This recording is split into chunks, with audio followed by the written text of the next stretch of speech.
Please turn back while you still can. Viewer discretion is advised.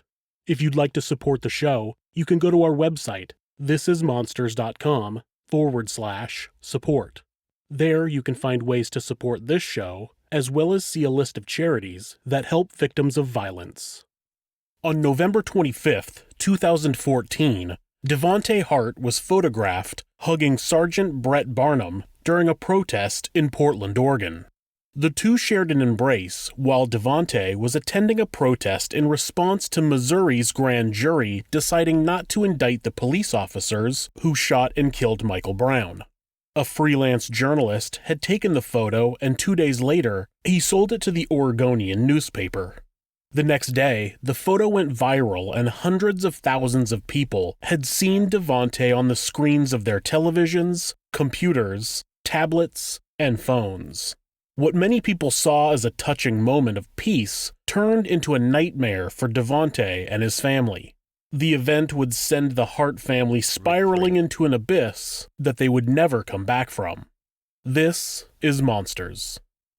Come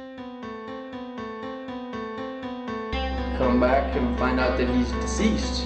Tapping me on the head, telling me I'm cheating, telling me let me see your phone. Just kill her, and she died. I think Diego Campione is totally in the wrong, and I hope he burns in hell for all his sins. Hell's I not a don't very know. fun place. I do not know what this wait, what is this intro? Okay. I do not know the story. Jennifer Hart and Sarah Gengler met while they were both attending Northwestern University. Both were majoring in elementary education. Hart had grown up in Huron, South Dakota, and Gengler was from Big Stone City, South Dakota, right on the border of Minnesota. When Sarah graduated in 2002, Jennifer also quit school. They claimed to have lost friends when they came out of the closet as a lesbian couple, so they moved to Alexandria, Minnesota, and they both began working for the same retailer. They bought a house, and Sarah Gengler changed her last name to Hart. This is the same time that Jennifer had completely cut her father out of her life. Her parents had divorced when she was 12 years old, and she continued to live with her mother, visiting her father on weekends. He agreed to let her move in with him when she was 14, but she started getting into trouble in the time between school and when he got home from work, so he sent her back to her mother's house. Hart may have still resented him for that. He said in an interview that they had a disagreement in 2001, but that it wasn't about her dating a woman. He claims to have not even known about the relationship at the time. In 2004, the women started fostering a 15-year-old girl who only goes by the name Lee. In a 2018 interview with the Seattle Times, the girl recalls being placed with Sarah and Jennifer in the summer before her junior year of high school. She says that the first 6 months went well. They kept busy with activities that the girl says she had never really done before, like going camping and going to amusement parks. Lee says that she was enjoying living with the couple in their 2-story home with their dog and a number of cats. The Harts had asked her if she wanted to stay with them until she was 18 years old, and she agreed. Sarah and Jennifer began preparing to adopt a group of children who are all siblings. From what Lee recalls, they talked to her about being a big sister, and it seemed like they would all be one big family. The Harts traveled to Texas to meet the first set of 3 children they were going to adopt. When they returned, they showed pictures of the children to Lee, and she recalls them all being really excited. Unfortunately, 1 week before the adopted children were scheduled to arrive, the Harts dropped Lee off at a therapy appointment and never returned. The therapist had to inform her that she was going to a different foster home. The new family picked her up. What the fuck? Dude, everything leading up to this point is so starting off heartwarming. From the therapist, and when they brought her to their home, her belongings were already there. There were reports that Sarah and Jennifer made claims that Lee ate out of the garbage, which she denies ever happening in her interview with the Seattle Times. It was also reported that the women claimed that Lee was suicidal and they didn't want that negative energy around their adopted children. Sarah and Jennifer Hart were planning to adopt 6 children, 2 sets of 3 siblings. Some people might ask why an adoption agency would allow such a young couple to... Okay, to be fair, I assume they're fucking psychopathic murderers. Otherwise, why would there be a story on them? So maybe the foster kid got away, thank God.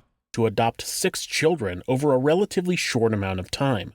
The truth is that they shouldn't have. Though the adoption records are sealed, the agency that handled the adoption had a history of violations and was found to have not properly conducted home studies for pending adoptions.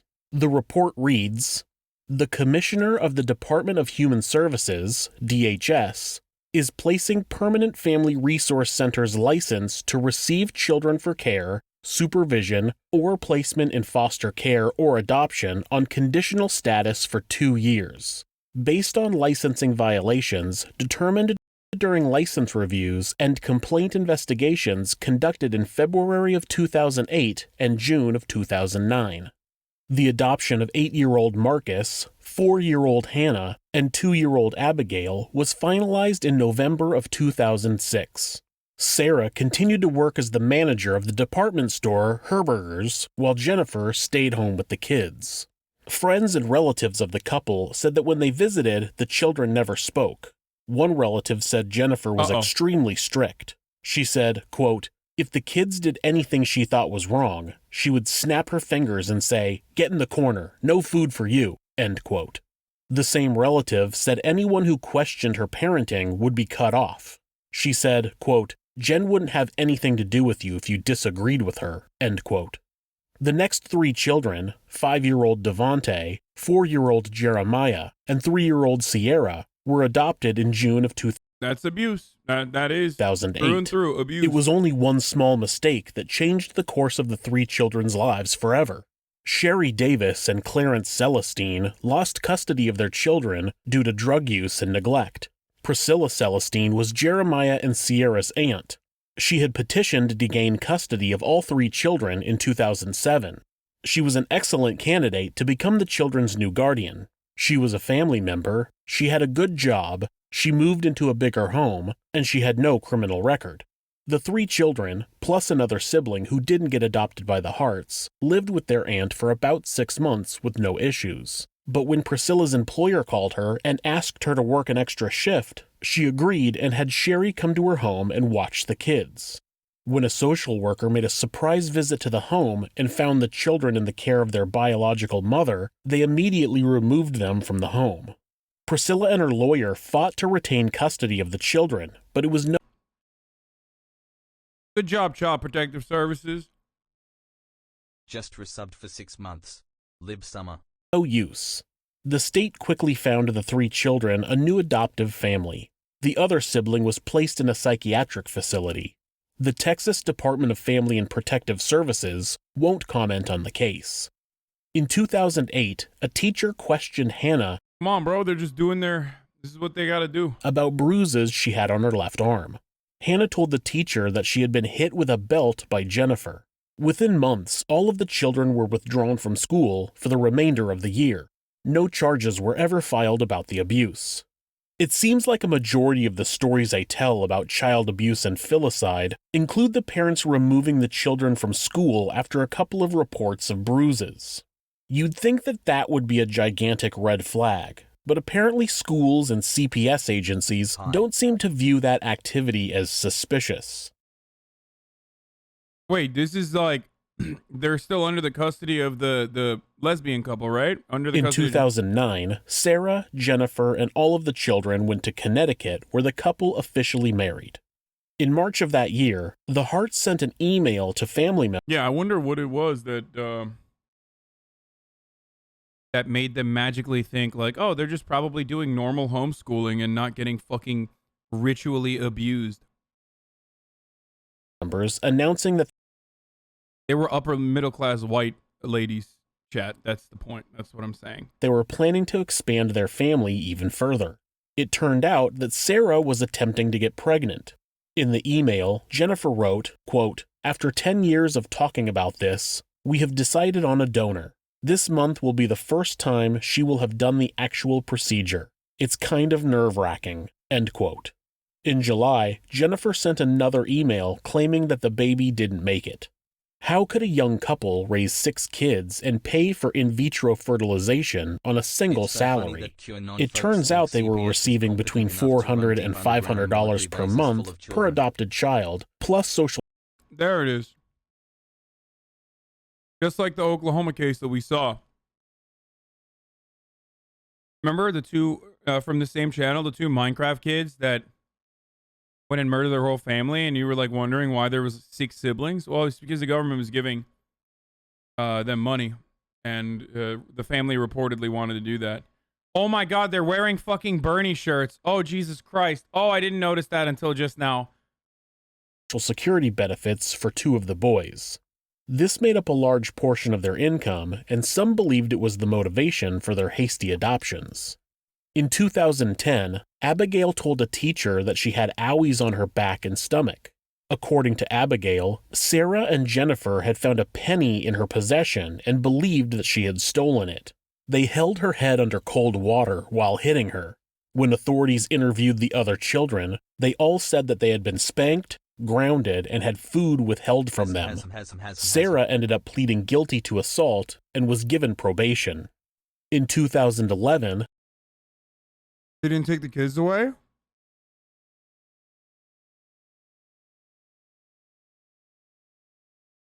They didn't take the kids away. Oh my God. Hannah told a school nurse that she hadn't eaten all day, but Sarah denied it was true. Shortly after that incident, all of the children were taken out of public school again, and they began homeschooling. After Sarah's probation was up, the Harts moved the family to West Lynn, Oregon, a suburb of Portland. They moved into a ranch house that had chickens and goats that the children would take care of. While there, someone made an anonymous report about the Hart children looking malnourished. Authorities opened an investigation and interviewed family and friends about how the children were treated. Sarah and Jennifer Hart were described as harsh disciplinarians who forced the children to raise their hands before speaking and were not allowed to wish each other happy birthday. One family member said that the children were poorly fed. A friend said that Jennifer's reactions were overblown and her punishments seemed unnecessarily harsh. Interviews with the children didn't turn up any examples of abuse, and authorities weren't able to conclude that the Harts were guilty of any abuse. During this time, Jennifer was...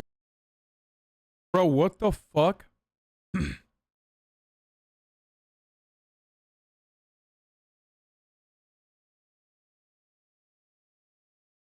It's surprisingly harder to take children away from pieces of shit like this. How is it so hard to take them away from pieces of shit like this, but so easy to take them away from, like, a black parent, which we don't know the extent of the abuse on the black mother, like the biological mother.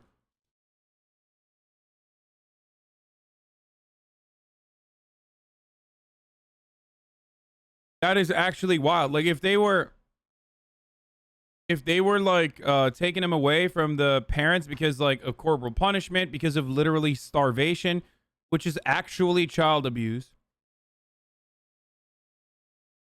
But then they also, the black mother had a drug problem, that they took the kids away from the biological mother, which should have a higher, in my opinion, should have a higher fucking metric than adopted parents. Like, if you're an adopted parent, you should be placed under significantly higher scrutiny.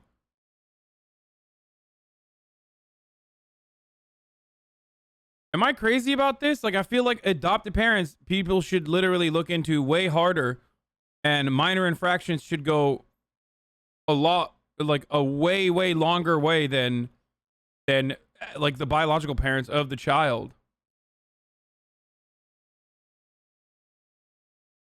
That's crazy to me. Maintaining a carefully updated Facebook page showing a very happy and active family. She had photos and videos of the family at music festivals and on road trips. Here's a clip of Devontae at the Beloved Festival in 2013. Bro. They literally adopted black kids. Like one would foster a puppy. Like, to make fucking cheesy Instagram posts. I'm sorry, that's actually the reality. Look at this.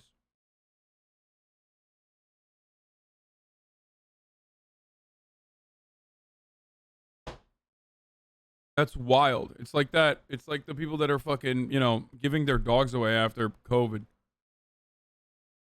Teen.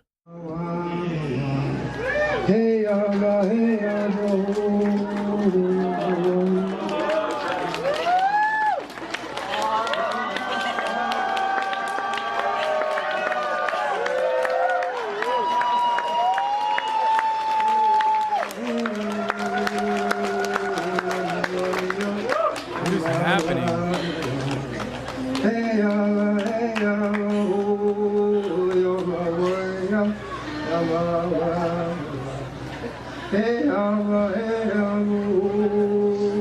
Bro, I feel like, I mean, this is brutal, dude. What the fuck? I want to make a joke about how this is like, you know, this is like automatic self-report. Like, it's just like very strange behavior. What's going on here? To like bring your child to like something like this, but also, I mean, he's like, why is he crying so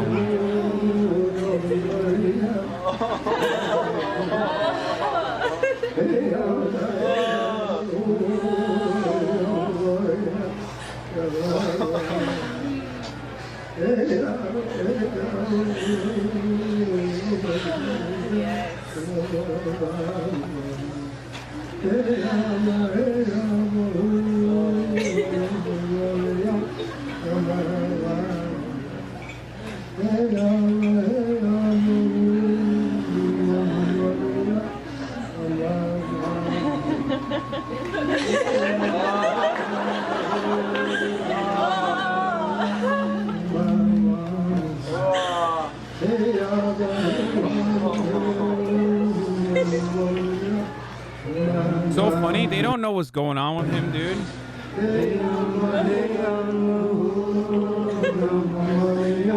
Can't imagine the smells there. I'm just gonna. There's no shot that this entire thing is.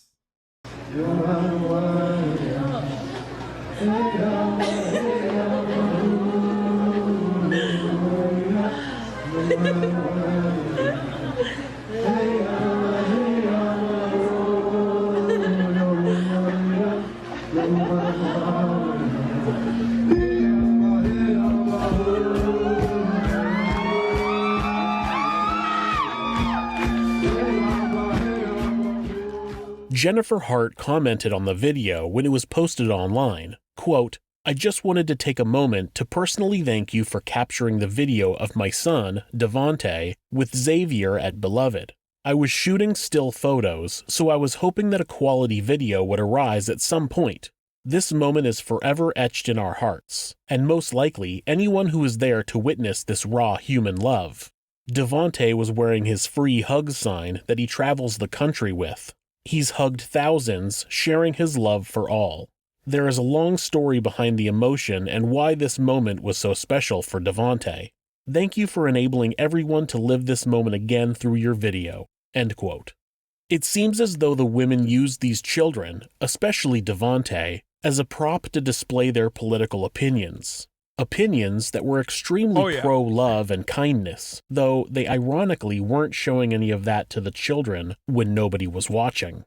On November 25th, 2014, the Harts attended a protest being held in downtown Portland. The Missouri grand jury had chosen not to indict the police officer who shot and killed Michael Brown in Ferguson just months earlier. Devontae had been holding a sign that read "Free Hugs" when an officer approached him and asked if he could have one. A freelance photographer snapped the picture.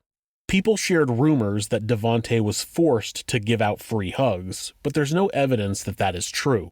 There are many pictures of Devontae holding a "Free Hugs" sign at various locations over the course of many years.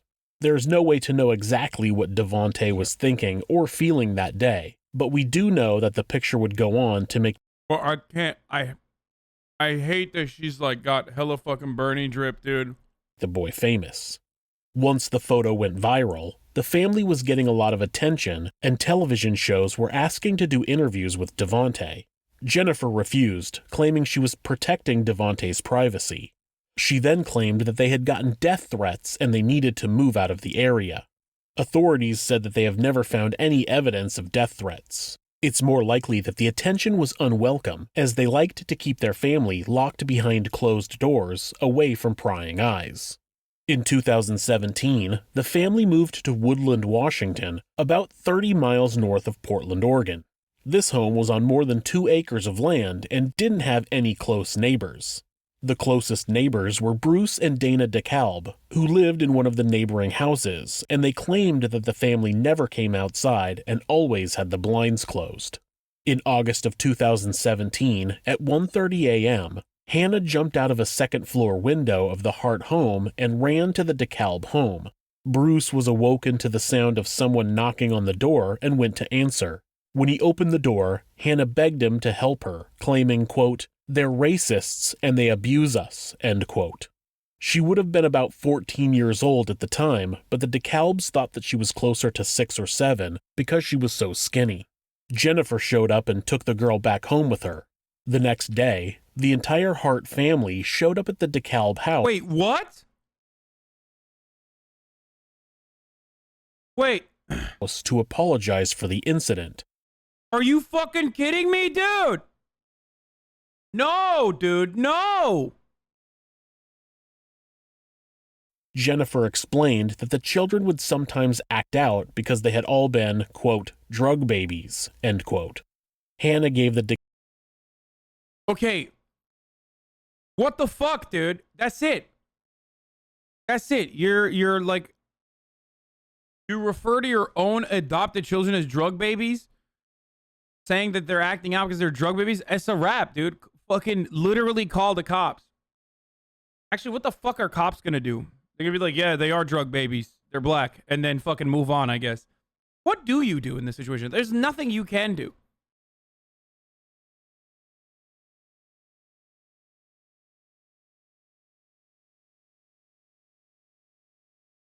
This is devastating, dude.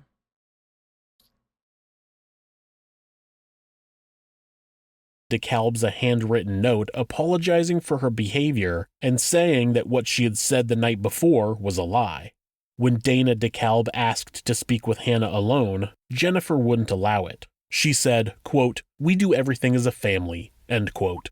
The DeKalbs initially didn't want to get involved, but Dana's father was worried about the children and he reported the incident to 911 a few days later. Yeah, there's some kids that I feel is being highly abused, and I can't wait until Monday in Woodland, Washington. What's the address? Oh, good thing you gave the baby up then. I mean, that's late, dude. No. 8 months, my God. I'm sorry, bro. He called 911 2 days later, 3 days later. Like, that's crazy.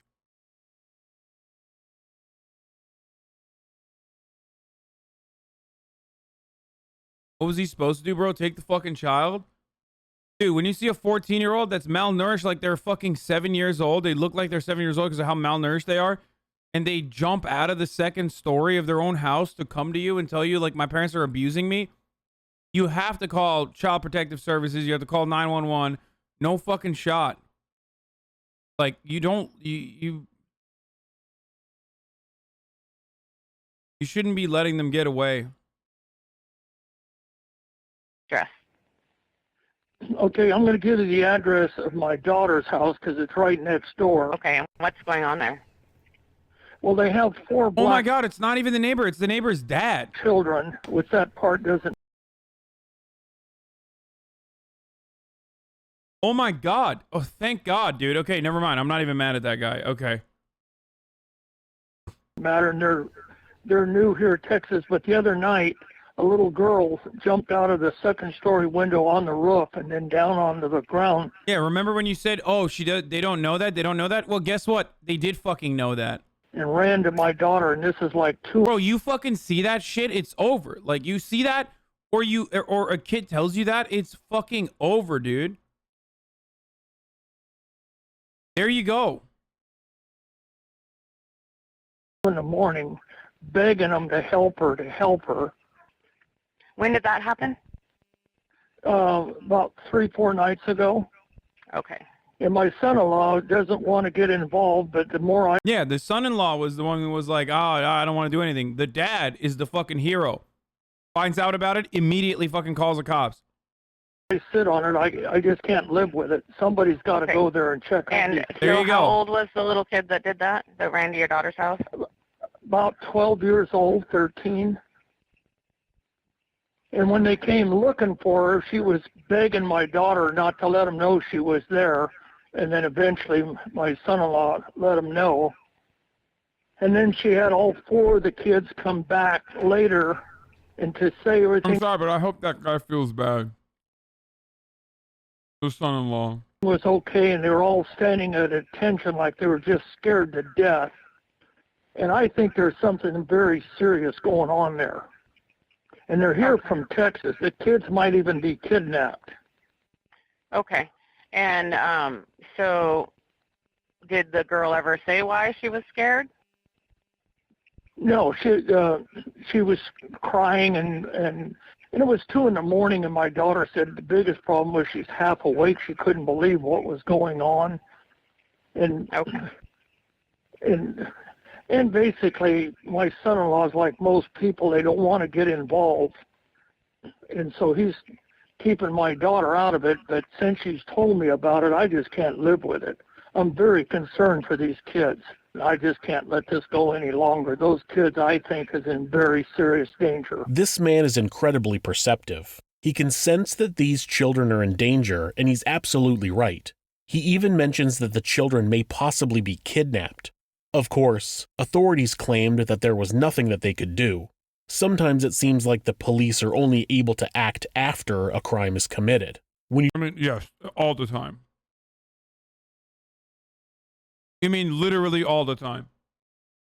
There has yet to be one single domestic abuse incident where the cops have been able to retroactively operate in a way that, like, protects the victim.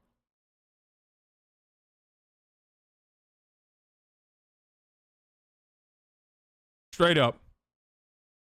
And no, I'm not talking about crime prevention or whatever the fuck, like, whatever kind of, like, psychotic, fascist dream that people have about cops doing, like, future crime and shit like that.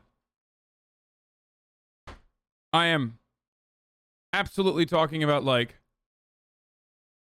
when there is ongoing domestic disputes, people go to cops all the fucking time because they think that the cops are going to protect and serve them.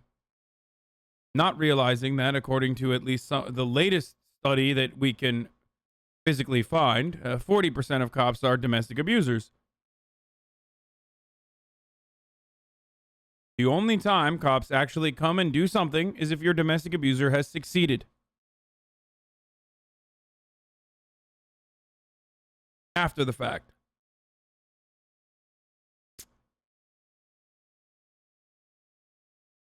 When you try to get them to prevent a crime, there's not enough evidence or there's nothing they can do. A few months later, Devontae started showing up at the DeKalb's house asking for food. Bruce would give him food and Devontae would ask him to not tell his mothers. He eventually came back with a wish list.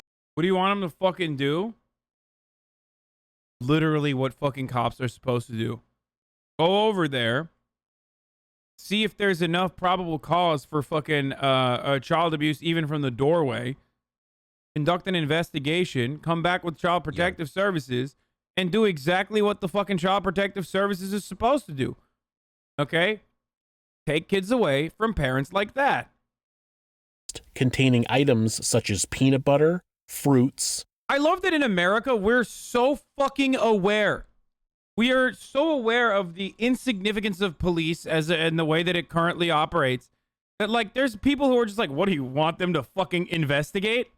What are they, some kind of fucking mastermind, dude?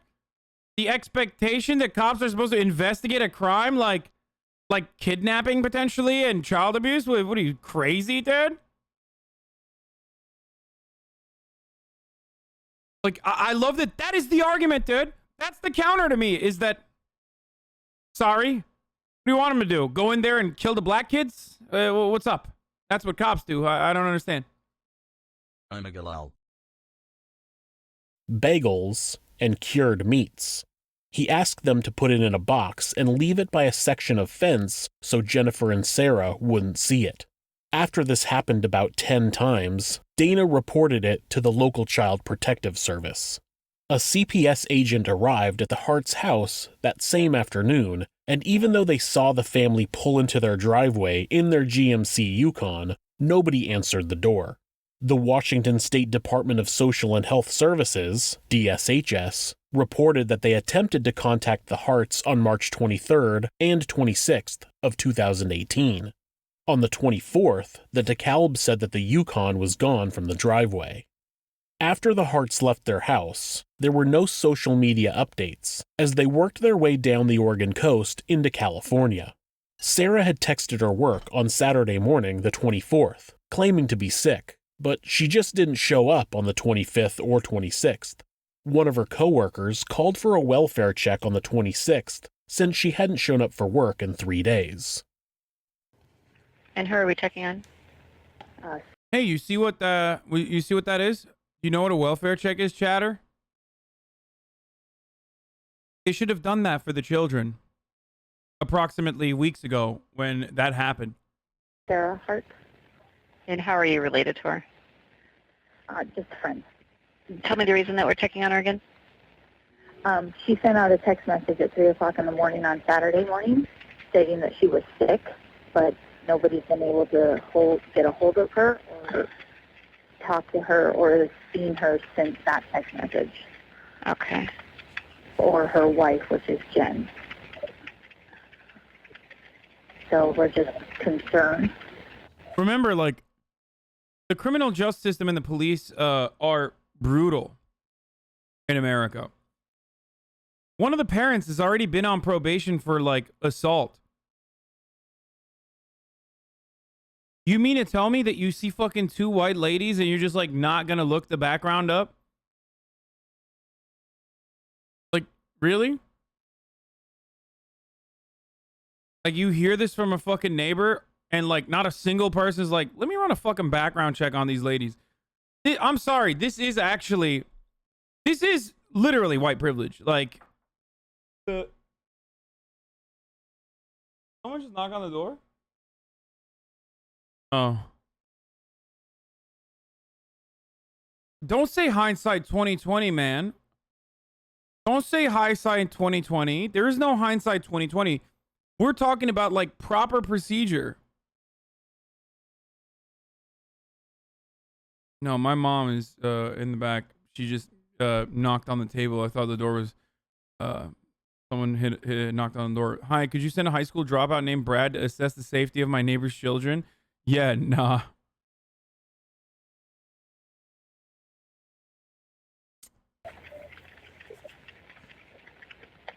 Okay, and did she say, when she said she was sick, did she say what was going on, or? She just said that she just is unable to come out and wasn't able to go to work and thought she was going to have to go to the doctor. I checked the hospital, so they didn't have any record of her. And I think her phone is now dead. And what is her? I swear to God, the officer daddy voice, like, white women tears can be OP. Like, it is for all of the disadvantages the white women have in comparison to white men, which is, like, obviously OP and needs to be nerfed. I get it. I understand. Like, the white women tears build is so incredibly powerful. It really is. It's when you have that alt, when you finally build up enough to have your white women tears alt and you unleash it, it's a wrap. Like, it just debuffs everything in the surrounding vicinity for months on end.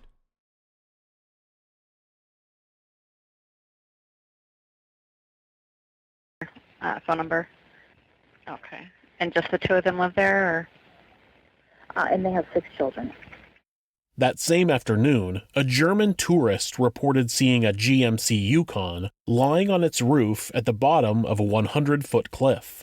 Both Jennifer and Sarah's bodies were inside of the vehicle. The bodies of Marcus, Abigail, and Jeremiah were thrown a few hundred yards from the wreckage. They were all dead. 2 weeks later, Sierra's body was recovered from a beach north of the cliff and a foot inside of a shoe washed up on shore shortly after. A DNA test revealed that it was Hannah's. The body of Devontae has never been found. We have the vehicle going from 34% throttle to 100% throttle, and there's no subsequent application of the brake. And during that time, you're going from idling with the brake has been on, and now you're on the throttle, and the throttle is going to 100%. You're accelerating to 20 miles per hour as you head towards that cliff face. Our analysis of that data was that this was consistent with this being an intentional act. After analyzing information from the vehicle's computer, it's been determined that Jennifer pulled the Yukon over about 70 feet away from the cliff. She then floored the gas, accelerating to 20 miles per hour before leaving the cliff. The computer indicated that she had not touched the brakes. Toxicology reports showed Jennifer to have a blood alcohol level above the legal limit. Sarah and 2 of the children had a high volume of antihistamines in their system. None of them were wearing seatbelts. A look at their mobile devices showed that Sarah had made Google searches about Benadryl, suicide, no-kill shelters, and the nature of drowning. One search. The fuck does she think a no-kill shelter is? Did she think that was for humans, dude?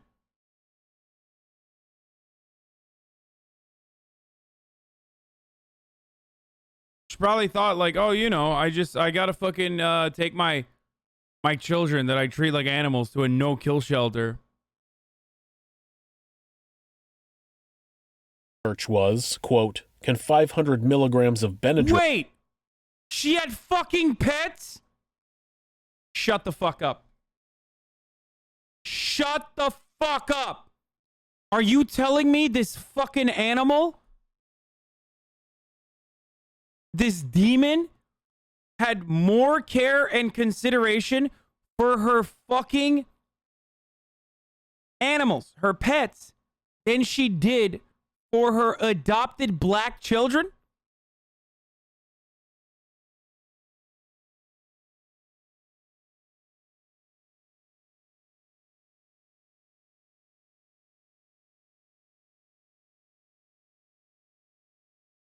Yo, this is literally like, this is what I talk about when I say like, white people will see like a 14-year-old black kid getting his fucking face pressed into concrete and be like, what did he do to deserve it? But then they'll yell at you for having your dog walk on that same exact concrete. Obviously not all white people, but like there are people like this. There are literally people like this on the planet, dude.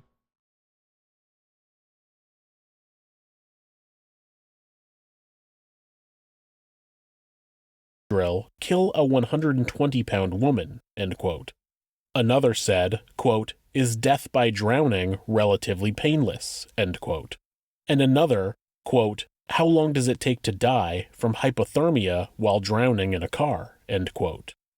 Authorities in Washington state searched their house and didn't find anything suspicious. They did notice a lack of personal items for the children. The room that was shared by all of the kids had no personal items in it, and the house contained only a few board games and library books. The only thing we're missing now is your famous generalizations. These lesbian Bernie supporters, am I right? I mean, I already gave you the famous generalizations. Also, why are you still in here, dude? This person has like literally been in this community for so fucking long. God, you are so bent, dude. You are so bitter. Books. One officer wrote, quote, I did not get the indication that children lived in the house, end quote.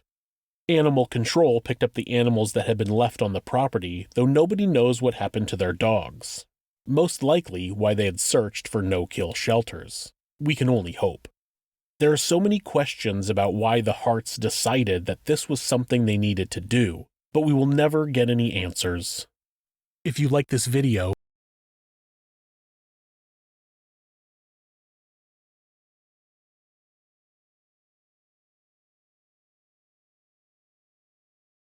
So we don't know. They might have murdered the dogs and then put the cats in a no-kill shelter. Well, I guess they didn't. They just left them behind.